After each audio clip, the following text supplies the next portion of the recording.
Welcome to C for Chemistry class. My name is Pankaj Singh, and from today we will start the another chapter of the chemistry, physical chemistry, that is structure of atom. And in the first part, today we will study about the introduction of the atom, cathode ray experiment, and the properties of cathode ray. And also we will see how the charge and the mass of the electron is also calculated. So before we begin, please subscribe the channel and also hit the like button. Now you can see the size of the salt air. ये एक size है salt का जिसके around जो measurement है वो है 0.3 mm. ये इतना एक्सट्रीम छोटा है कि एक डाइस के साथ हम कंपेयर करें, जो एक रूबिक क्यूब है उसके बगल में एक डाइस है, see how small it is. Now हमारे पास एक फुटेज जो है बैक्टीरिया की भी है. See what is the size here. It is much smaller than the size of the salt. Salt से भी छोटा है. 0.3 mm था और यहाँ पर तो 1 to 10 माइक्रोन मीटर यानी म्यू एम. इसके बाद हमारे पास अगर हम देखें एक वायरस का साइज देखें तो ये 20 to 300 नैनोमीटर और 1 नैनोमीटर में 10⁻⁻⁹ मीटर के बराबर होता है. तो how small it is you can see. Now also we can see the DNA strand या यानी एक डीएनए का जो एक स्ट्रक्चर होता है वो अराउंड 2 नैनोमीटर के बराबर होता है और ज़्यादा छोटा है. इसके अलावा एक फुटेज हमारे पास लास्ट में आती है. ये हमारा एक एटम है जो कि एक इस तरीके से दिखाया गया है जहां पर लगभग इसका साइज जो है 0.5 से 5 एंगस्ट्रॉम तक लाई करता है, यानी इट इज एक्सट्रीमली स्मॉल. सो इतने छोटे साइज जो एटम का है जिसका साइज 0.5 है, यही एक फंडामेंटल यूनिट है किसी भी मटेरियल की. जो भी हम मटेरियल आसपास देखते हैं, the material what you are observing around yourself, जो भी गाड़ी या फिर हमारे पास चेयर्स, ब्रिक, होम, जो भी है, एनीथिंग एनीथिंग, ये सब के सब जो है इनका जो बेसिक फंडामेंटल यानी सबसे छोटी यूनिट जो होती है जिससे बने होते हैं मैटर, वो होता है एटम. अब ये एटम की जो बारे में डिस्कशन हुआ था सबसे पहले स्टार्ट हुए थे, ये स्टार्टिंग हुई थी आपकी डेल्टन ने 1805 में यानी 1805 में सबसे पहले एटॉमिक थ्योरी थी. ये इनिशिएशन था, बहुत बड़ा स्टेप था जहाँ पर सबको एक नई थ्योरी पता लगी थी कि एटम जो है सबसे छोटा यूनिट होता है जिससे पूरा होल यूनिवर्स बना हुआ है. अब इसके बारे में ज़्यादा जानकारी तो थी नहीं, तो उन्होंने सबसे छोटा यूनिट जो है यानी सबसे छोटी यूनिट किसी भी मैटर की वो एक एटम को कंसिडर करी थी, जो हमारे सामने स्क्रीन में अभी है. जो कि हम जानते हैं एक तरीके से रॉन्ग है, क्योंकि हम जानते हैं इसके सब एटॉमिक पार्टिकल्स भी है. आज की डेट में हमें जो अवेयरनेस है, जो हमें नॉलेज है कि electrons, proton, neutron, so many things आ दिया, तो इससे भी जो है डेप्थ में, इससे भी जो है डीप में सब एटॉमिक पार्टिकल एग्जिस्ट करते हैं. लेकिन ये 1805 में ये लोगों को नहीं पता था. तो इस थ्योरी को ही सबसे बढ़िया थ्योरी माना गया था, डेल्टन थ्योरी की, जो कि बहुत से कहीं ज़्यादा उसमें लूप होल्स, ड्रॉबैक्स थे. जैसे इन्होंने कहा था कि डिफरेंट एलिमेंट के मास जो होंगे वो क्या होंगे, डिफरेंट होंगे. डिफरेंट एलिमेंट के मास डिफरेंट, लेकिन हम देखते हैं कुछ सेम भी होते हैं, जैसे कैल्शियम वगैरह और पोटेशियम. यहाँ पर हम देखते हैं कि कुछ ऐसे भी हैं जिनमें हम सेम एलिमेंट के मास डिफरेंट होते हैं, ये भी हमें देख. लेकिन उन्होंने कहा था सेम एलिमेंट के जो जितने भी कॉन्स्टिट्यूएंट एटम्स होंगे, मॉलिक्यूल होंगे, सब क्या होंगे, डिफरेंट होंगे, सेम होंगे. लेकिन हम जानते हैं आइसोटोप्स हैं, हाइड्रोजन के आइसोटोप, वो डिफरेंट है. तो ये थ्योरीज थी जो काफ़ी फेल हुई थी. और बाद में जब इसके बाद बहुत लंबे समय बाद इलेक्ट्रॉन की डिस्कवरी होनी थी, तो उस इलेक्ट्रॉन की डिस्कवरी को स्टार्ट किया गया था जे थॉमसन ने. एंड उसके उनके साथ जितने भी स्टूडेंट्स थे या उनके जो ग्रुप मेंबर्स थे, उन सब ने एक डिस्कवरी ऑफ इलेक्ट्रॉन जो है यानी कैथोड रे एक्सपेरिमेंट को यहाँ पर सक्सेसफुली होल्ड किया. सो लेट्स सी देन कि कैथोड रे एक्सपेरिमेंट में हुआ क्या था. यहाँ पर सबसे पहले कैथोड रे को स्टार्ट करने से यहाँ हमारे पास एक डिस्चार्ज ट्यूब है. सो डिस्चार्ज ट्यूब में इसको कनेक्ट किया गया हाई वोल्टेज इलेक्ट्रिसिटी से, और यहाँ पर इसके दोनों टर्मिनल्स में कैथोड और एनोड जो है रॉड लगाई गई हैं. Positive charge anode, negative charge cathode है. यहाँ पर ये रॉड जो है परफोरेटेड ट्यूब होती है, इसमें छोटे छोटे होल्स भी होते हैं. इसके पीछे जो एक फ्लोरेसेंस स्क्रीन होती है, फ्लोरेसेंस स्क्रीन यहाँ पर लगाई जाती है. तो ये फ्लोरेसेंस स्क्रीन जो होती है, ये एक ऐसी स्क्रीन है जिसमें अगर कुछ भी स्ट्राइक करेगा सब एटॉमिक पार्टिकल तो ये ग्लो करेगी. इसके यहाँ पर हमने एक वैक्यूम पंप भी लगाया है. वैक्यूम पंप क्या करेगा, इसके अंदर के एयर प्रेशर को रिड्यूस करेगा, यानी हम जितना चाहें उतना इसको रिड्यूस कर सकते हैं, यानी एयर को सक्शन से बाहर निकाल करके. 10,000 हाई वोल्ट इलेक्ट्रिसिटी दी है. कैथोड है, एनोड है, गैस एट लो प्रेशर है, और लो प्रेशर हमने कम से कम रिड्यूस किया 10⁻⁻2 में. जब 1 एटमॉस्फेरिक में देखा तो कुछ भी करंट, कुछ भी इसके अंदर हमें फिनोमेना नहीं दिखाई दिया. तो 10⁻⁻² से लेके 10⁻⁻, बहुत कम, एक्सट्रीमली कम है, जितना हम समझ लीजिए वैक्यूम।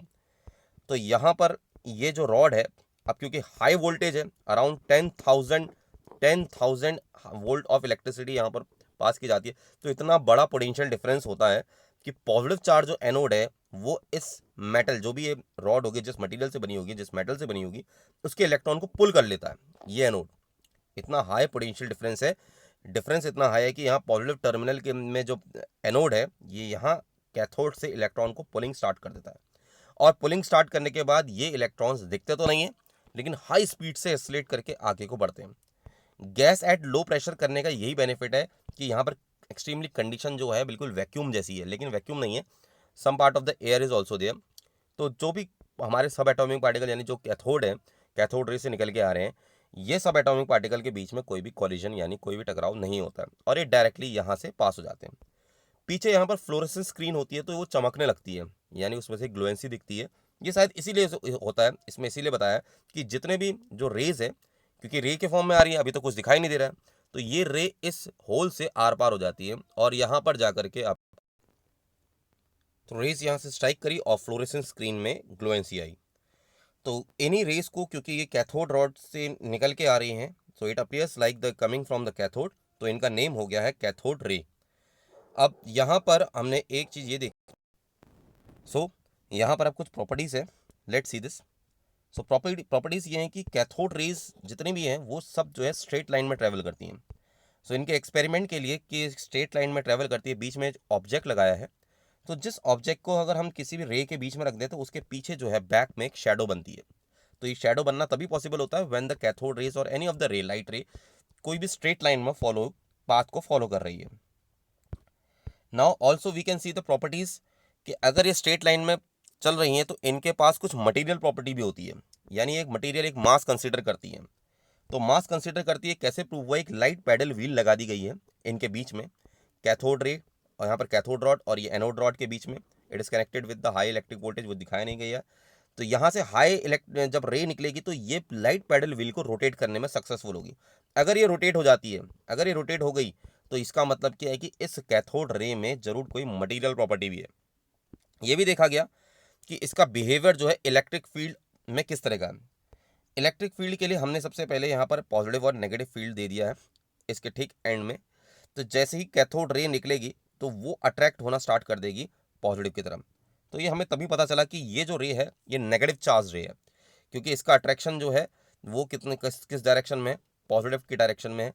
तो ये एक तरीके से पैराबोलिक पाथ में एक कर्व लेकर के पॉजिटिव की तरफ को डेविएट हो गई, यानी इसका अट्रैक्शन जो है पॉजिटिव फील्ड के लिए कंप्लीटली है। यही चीज़ जो है मैग्नेटिक फील्ड में भी देखा गया। So when magnetic field in introduce here, north pole and south pole here, so यहाँ पर ये देखा गया जो पाथ था वो इस मैग्नेटिक फील्ड में जाते ही क्या होगा, अलग एक्सेस में यानी डिफरेंट डायरेक्शन में डेविएट होने लग गया। तो इसी डेविएशन की वजह से हमने देखा कि इसका इफेक्ट जो है मैग्नेटिक फील्ड में भी पड़ता है। तो ये कैथोड रे इतनी हाई एनर्जेटिक होती है, अगर ये किसी गैस से पास की जाए तो ये उस गैस को आयनाइज कर देती है, यानी उनको एनर्जी देती है, तो जिससे वो गैस आयनाइज हो जाए, यानी वो अपनी एनर्जी से इलेक्ट्रॉन्स को रिलीज कर दे। अब वो इलेक्ट्रॉन्स कैसे आएंगे वो आगे हम डिस्कस करेंगे कि किस तरीके से आयनाइजेशन प्रॉपर्टी वेरी करती है। Cathode ray produces X ray, ये एक्स रे प्रोड्यूस करने में भी बिल्कुल सक्सेसफुल होता है। whenever they are made to fall on the metal such as tungsten and the copper, अगर किसी टंगस्टन और कॉपर मटेरियल पे हम कैथोड रे को कंप्लीटली बॉम्बार्ड करें तो यहाँ से जो एनर्जी या एब्जॉर्ब करने के बाद जो रेडिएशन एमिट होती है, वो रेडिएशन की जो वेवलेंथ होगी वो एक्सरे के कंपेरिजन, वो एक्सरे की वेवलेंथ के इक्विवेलेंट होगी। तो इस तरीके से कैथोड रे सक्सेसफुली जो है एक्सरे भी प्रोड्यूस करती है। इसके बाद एक्सपेरिमेंट ये था कि determination of charge to mass ratio, यानी जो इसका चार्ज इलेक्ट्रॉन का ई, इलेक्ट्रॉन नाम दिया है, और इसका चार्ज ई है और इसका मास एम है, वो चार्ज और मास का जो रेशियो है वो ऐसे निकाला गया कि इस ट्यूब के अंदर magnetic field as well as electric field दोनों ही लगाए गए। और जैसे ही इलेक्ट्रिक फील्ड और मैग्नेटिक फील्ड लगाए गए तो इनका जो पाथ था, क्योंकि मैग्नेटिक फील्ड की वजह से ये डेविएट होना था, मैग्नेटिक फील्ड की वजह से ये पाथ डेविएट होकर के नीचे आएगा सपोज, लेकिन at the end of this magnetic field area यहाँ पर इलेक्ट्रिक फील्ड स्टार्ट होता है। तो जैसे ही मैग्नेटिक फील्ड खत्म, इलेक्ट्रिक फील्ड स्टार्ट हुआ, तो इलेक्ट्रिक फील्ड की स्ट्रेंथ की वजह से ये पाथ जो कि नीचे जाना था, थोड़ी देर में ये इस तरीके से स्ट्रेटली चले जाता है, क्योंकि मैग्नेटिक फील्ड तो डेविएट कर रहा है डाउन में और इलेक्ट्रिक फील्ड इसको खींच रहा है ऊपर को। तो दोनों फोर्सेस जब बैलेंस हो जाते हैं तो दोनों फोर्सेस के बैलेंस से ये स्ट्रेटली फॉलो करता है पाथ अपना और फ्लोरोसेंस दिखाता है। तो ये वैल्यू जो है इलेक्ट्रिक फील्ड और मैग्नेटिक फील्ड की, तो इलेक्ट्रिक फील्ड और मैग्नेटिक फील्ड की जब सेट की गई कि जिससे पाथ बिल्कुल वो स्ट्रेट हो, तो यहाँ पर ये एक्सपेरिमेंटली कैलकुलेट हुआ 1.758820 इंटू 10⁸ कुलाम पर ग्राम, यानी हर ग्राम में 10 टू द इतना 8 हमें 10⁸ की वैल्यू यानी 1.7 की हमें इसमें E/m की रेशियो मिली। ये रेशियो जो था सभी जो अलग अलग गैसेस थी उनमें भी सेम आया, या फिर हम कुछ किसी भी अलग कैथोड की रॉड को अगर यूज करें तब भी ये वैल्यू हमारी सेम आ रही थी इस डिस्चार्ज ट्यूब में according to the J Thomson. बाद में प्रूव हुआ कि electrons are basic constituent of all atom, क्योंकि इलेक्ट्रॉन्स को ही यूज किया जा रहा था सभी एक्सपेरिमेंट। ऑल्सो यहाँ पर एक चार्ज ऑन इलेक्ट्रॉन को जब डिस्कवर किया गया तो इसके लिए जो है R.A. मिलिकन ने ऑयल ड्रॉप एक्सपेरिमेंट किया था 1909 में। ये सारे एक्सपेरिमेंट जो है 1805 के बाद हुए डेल्टन थ्योरी के बाद, क्योंकि डेल्टन थ्योरी इतनी सक्सेसफुल थी कि कम से कम अराउंड 70 ईयर्स और 80 ईयर्स तक तो यही माना गया कि यही थ्योरी सही है। लेकिन धीरे धीरे जब एक्सपेरिमेंट होते रहे, हमारे चार्ज पता लगा, हमारे इलेक्ट्रॉन डिस्कवरी ऑफ इलेक्ट्रॉन हुई, सब एटॉमिक पार्टिकल के बारे में पता लगा, उनकी प्रॉपर्टीज समझे, तो हमें ये पता लगा कि अभी फर्दर एक्सपेरिमेंट करना और बाकी है। तो यानी चार्ज भी कैलकुलेट किया गया। तो ये चार्ज कैलकुलेट करने के लिए ऑयल ड्रॉप एक्सपेरिमेंट था। यहाँ पर एक एटोमाइजर से स्प्रे किया गया ऑयल, जिस ऑयल को हमने जैसे ही इस पॉजिटिव चार्ज यहाँ पर एक रॉड से जिसमें हमने बीच में होल किया है प्लेट में, तो इसमें से पास किया जाता है, तो एक्सरे कंटिन्यूसली बीम की जाती है। इस एक्सरे के अटैक से एक्सरे के स्ट्राइकिंग से यहाँ पर ऑयल ड्रॉप में चार्ज डेवलप हो जाता है। तो ये चार्ज डेवलप जैसे ही होता है तो ये पॉजिटिव फील्ड इसको रोकता है, तो इसकी स्पीड कुछ हद तक जो है स्लो होती है, जिससे ये इसकी स्ट्रेंथ पता लगती है कि इसमें कम से कम कितना चार्ज डेवलप हुआ। जितना चार्ज इसमें डेवलप होगा उतना ज़्यादा पॉजिटिव फील्ड हमें इसको रोकने के लिए लगेगा, नहीं हम उसको ड्रॉप से नीचे गिरने से रोका जाता था, यानी इसकी वेलोसिटी उतनी रिड्यूस होती थी। तो इसकी वैल्यू को इस तरीके से कैलकुलेट किया गया और इसी को जो है एक नेगेटिव यानी 1 यूनिट ऑफ नेगेटिव चार्ज को कंसिडर किया गया। अब जब हमें चार्ज ऑफ द इलेक्ट्रॉन और मास का रेशियो पता लगा, तो इसी से मास ऑफ द इलेक्ट्रॉन भी कैलकुलेट किया गया। देखिए according to the Thomson experiment E/m यानी इलेक्ट्रिक फील्ड और मैग्नेटिक फील्ड को सेट करने में जो वैल्यू निकली थी वो 1.758820 इंटू 10⁸ कूलाम पर ग्राम थी। और वहीं पर जो मिलिकन का ऑयल ड्रॉप एक्सपेरिमेंट था जिससे चार्ज कैलकुलेट हुआ था, जो आज एक one of the famous unit है, हम 10th स्टैंडर्ड में भी हमने पढ़ी थी, 1.6 इंटू 10⁻19 कूलाम होता है एक इलेक्ट्रॉन का चार्ज। ये मिलिकन के ऑयल ड्रॉप एक्सपेरिमेंट से सक्सेसफुली निकला था। तो इन दोनों का रेशियो जो था चार्ज का ratio and charge by mass का रेशियो, ये कैलकुलेट करने के बाद हमें निकला 9.1094 इंटू 10⁻³ kg पर इलेक्ट्रॉन, यानी हर इलेक्ट्रॉन का जो मास होगा वो लगभग 9.1094 इंटू 10⁻31 होगा। The mass is small and it is approximately 1/1837 times the mass of atom of hydrogen. बहुत छोटा मास है, इतना छोटा मास है कि लगभग हाइड्रोजन जो सबसे छोटा एलिमेंट है, लाइटेस्ट एलिमेंट है, उसके कंपैरिजन में ये 1/1837 टाइम्स जो है मास ऑफ हाइड्रोजन था। So it is extremely small.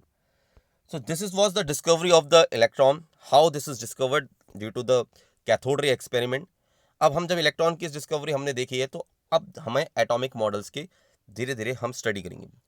How the atomic models have describe the space of the atom, structure of the atom, what are the sub atomic particles and the behaviour of those atom. तो ये हम धीरे धीरे study करेंगे। Right after this we will go after the Rutherford nuclear model of the atom, कि कैसे Rutherford ने इसको एक्सप्लेन किया, जो कि एक सक्सेसफुल थ्योरी थी। So till then keep doing the study and thank you.